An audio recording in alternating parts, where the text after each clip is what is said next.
Hi guys, and welcome back. So this is part 2 of the How to Heal Your Gut series. If you didn't watch part 1 to know how to know if you need to heal your gut, then go back and watch that. And in this one, we're going to break down how to actually heal your gut. Number 1 is I want you to do a 3-day food diary. Now, to know the next step, which is removing foods, you're going to need to know what foods are your triggers and which ones you actually need to remove. So you're going to do a 3-day diary and you're going to be noting down everything you eat, everything you drink, snacks, everything, and how you feel before and after. No more, no less. You want to do this to also build awareness to your eating habits, because if you're needing to heal your gut, then clearly you need to work on eating healthier and just figuring out how your body works, what foods work for your body, because what works for somebody else, what works for me, may not be the best foods for you, and that is why God made us all uniquely. Next one, 2. So after you've done that, you are going to now go through the removal process.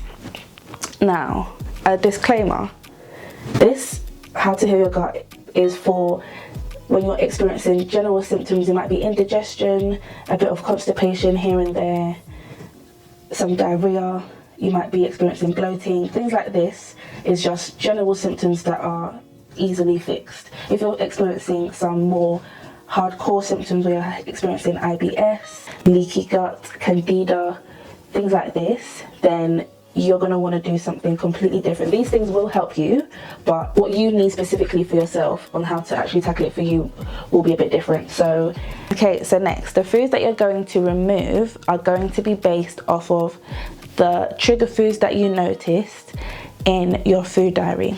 Now, if there weren't ones that you specifically noticed, maybe you just didn't have those during those 3 days. So here are general common trigger foods and foods that you should avoid. Is dairy, sugar, processed sugar. You have to be clear now because people will say not to eat fruit. So processed sugar, excess salt, red meat, because it's a lot harder for your body to digest, and if you're already having gut issues, then just remove the red meat. Gluten, which is common in bread, in cakes, in pastries. Artificial sweeteners, alcohol as well, we're cutting alcohol, and fried food. The reason these are on the avoid list is generally because our bodies will just find it a lot harder to digest these specific foods. Now, the reasons for this is because a lot of the things have come into production more commonly over the last few decades, and going biologically, it takes time for the human body to adapt to the environment and these new foods that are popping up.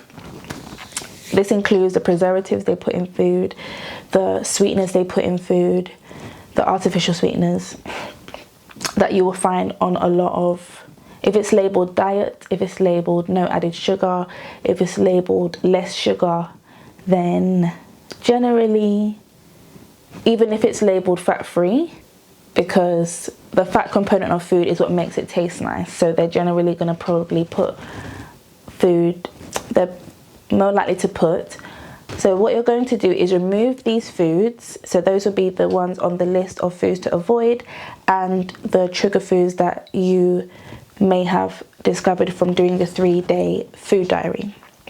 You're going to remove them for a minimum of 2 weeks, but more desirably 30 days, so that this can give your system the chance to really flush it out and for that new bacteria to start to work, because the next step after removal is replace. So this would be replacing into your diet, basically adding in foods that are gut healthy, gut friendly foods, because a lot of the focus is usually on, oh, you need to take it out, cut everything out and fast, basically just eat nothing. But we need to focus on condition your mind to just think, okay, I need to have more of this. Okay, your fermented foods, I mention them in another video, but it's going to be these foods.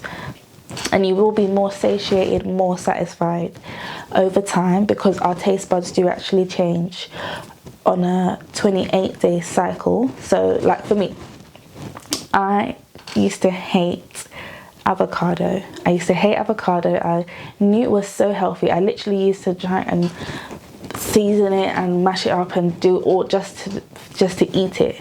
But now I did this process myself, and I can have plain avocado now on a lovely sourdough bread, some avocado, chef's kiss, so nice. The final stage, it's the final countdown. Okay, the final stage is going to be repair, basically. For me, by the time I had gone through this part, through those other 3 stages, before I thought I was lactose intolerant, but a lot of intolerances, food allergies that we think we have is really just an unhealthy gut that is struggling to digest these foods. Because for me, once I did this, healed my gut, then I was lactose intolerant before, and I can have dairy now. I still don't have it too much because generally it is more pro-inflammatory.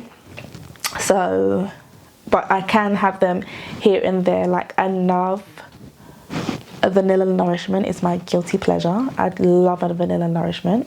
So I have it. Before, it was literally, if you know me, you know I used to have a vanilla nourishment with a Snickers bar every day.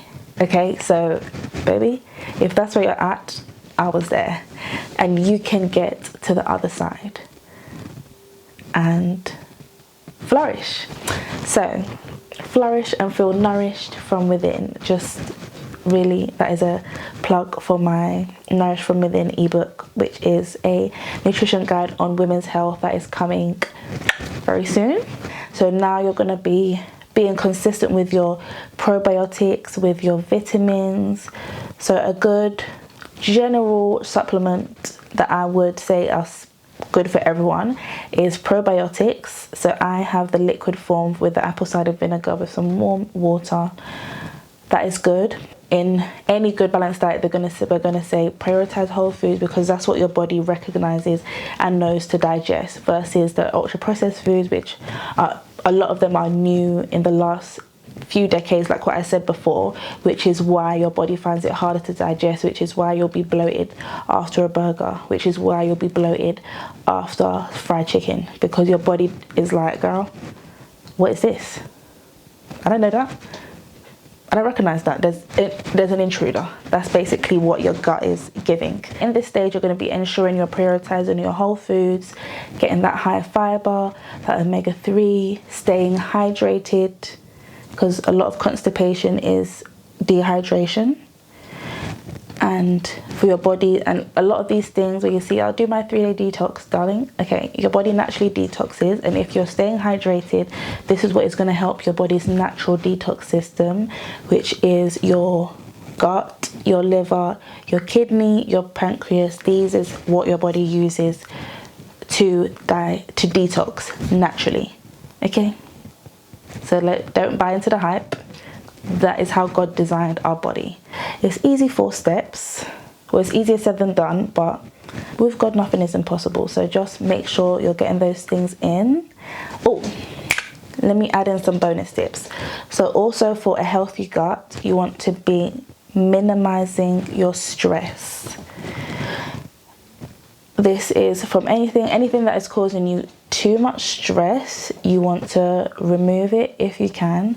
Having more meaningful connections. So socializing also benefits a healthy gut. So I hope you enjoyed the video and found it useful. Don't forget to share with your sister, friend, or anyone that might find it useful, that is really trying to get that gut healthy, be happier, healthier, full of life, or just trying to get snitchy snatched for summer.